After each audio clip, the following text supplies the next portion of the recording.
In this video, we will explore some of the activities that a space tourist might be able to do when this type of tourism will become as common as flying a commercial airplane nowadays. From the bottom of the ocean to an Earth orbital and perhaps beyond type of adventure, humans always try to reach the extremes when it comes to tourism. However, this type of tourism activities comes with lots of obstacles from a technological point of view, but also logistic one.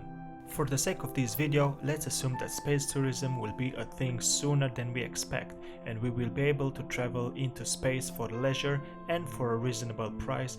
Let's not forget that aspect. Have you considered your activities up there and how you will entertain yourself?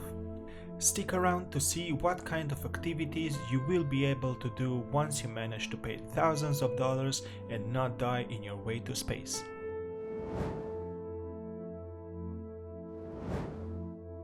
One of the most important activities during your time in the orbit of the Earth is to observe it. Market research shows that this activity is what people desire the most from a space trip. And who can blame them? Definitely is a feeling of awe, seeing the Earth's continents rolling by without any visible borders between the countries. And don't worry, there will be flights for every desire. Flights could have names such as Aurora Borealis or Big City Lights, because let's face it, who would like to pay thousands of dollars just passing over the oceans, which may tend to be dull, therefore marketing is doing its job. Different seasons will also provide different views of the Earth, so two flights not being the same, it might be an incentive for customers to come back. Obviously, this trip comes with a huge price tag attached. Jumping into the next activity, which is, you got it, eating, because who doesn't want to eat from a tube? The space trips won't be for 2 weeks, at least not in the early stages, therefore food won't be that necessary. However, the space tourists would most probably want to experience the drinking and the eating part in the zero-G environment, so we assume that some kind of food will be provided. And let's not forget the fun that this activity creates. Drinking a bowl of water, floating in the air, sounds like a lifetime opportunity, isn't it? Continuing our journey on the activities you could be possibly doing in space, the next one is watching the vast space. Without the Earth's atmosphere dimming the brightness of the stars, they'll become much brighter and clearer. Astronomical observations probably will be a popular activity up there. Best time for this activity would be when the aircraft will pass through the Earth's shadows during the nighttime part of the orbit. Jumping weightlessly into the next activity, we are talking fun, and when I say fun, I say Stephen Hawking floating weightless into a plane fun. Playing will be part of this journey into space, it must be. Floating weightlessly into space is definitely something that the space tourists would love to try. We've all seen videos of astronauts on the space shuttle playing around doing acrobatics with a wide smile on their faces.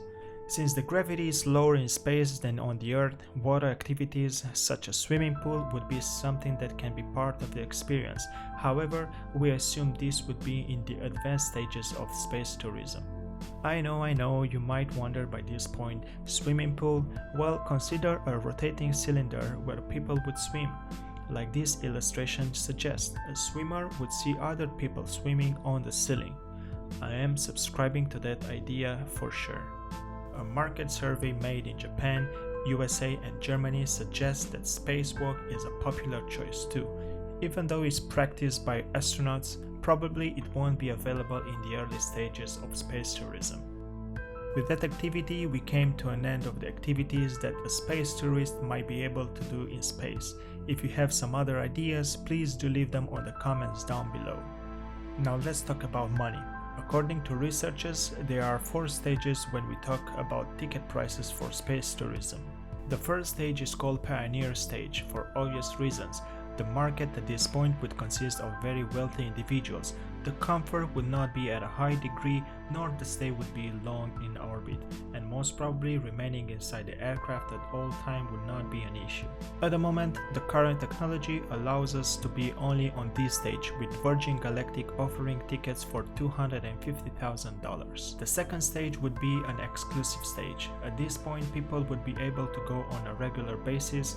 The prices are still high, and the quality of the service, comfort, food, and entertainment would be become more important, and changes in the marketing therefore take place.